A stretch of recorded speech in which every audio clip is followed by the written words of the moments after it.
Bangladesh final match under 20 football টিমের। এই জায়গাতে আমি সবথেকে বলবো, এর আগের ম্যাচটা কিন্তু যে আপনার ভারতের সাথে আমাদের খেলা হয়েছে, তখন কিন্তু আমরা আপনার 1-1 গোলে ড্র করেছিলাম। কিন্তু যেহেতু এটা ফাইনাল ম্যাচ, সবাই টান টান উত্তেজনা, আর ভারতের সাথে আমাদের সবথেকে বড় একটা ইমোশন কাজ করে। সবাই জানেন যে আমরা কোনো টিমের সাথে জয় চাই বা না চাই, ভারতের সাথে জয়টা আমাদের বাংলাদেশের প্রত্যেকটা মানুষ আশাবাদী থাকে।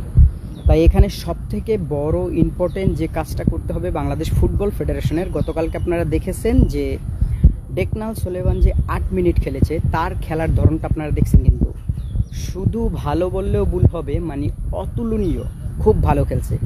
তাই অবশ্যই ডেকলান সুলেমান থেকে শুরু করে ইব্রাহিম নওয়াজ, তাদেরকে যদি ফুটবল ফেডারেশন প্রথম থেকে খেলায়, বাফুফে যদি এই ভুলটা না করে, কোচকে যদি তারা বলে দেয়, তাহলে অবশ্যই ফলাফল বাংলাদেশের দিকে আসবে। অবশ্যই বাংলাদেশ 2-0 গোলে ইন্ডিয়ার সাথে বিজয়ী হবে এবং আমরা এশিয়ান কাপের ফাইনালে আমরাই বিজয়ী হব যদি এই ভুলটা না করে। অবশ্যই আপনার ভিডিওটা শেয়ার করে সবাইকে দেখার সুযোগ করে দেবেন। এবং এর পাশাপাশি আমি বলতে চাই, এই মেসেজটা শুধু আমাদের বাংলাদেশের দর্শকদের জন্য নয়।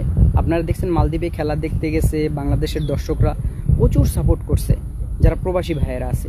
আপনারা সাপোর্ট করেন। ফাইনাল ম্যাচ ভারতের সাথে, অবশ্যই ইনশাল্লাহ আমরা জিতবো। এবং বাফুফের কাছে রিকোয়েস্ট থাকবে, আমার এই ভিডিওটা আপনারা প্রচুর শেয়ার করবেন, যেন তারা দেখতে পারে যে আসলে বাংলাদেশের মানুষ কি চায়।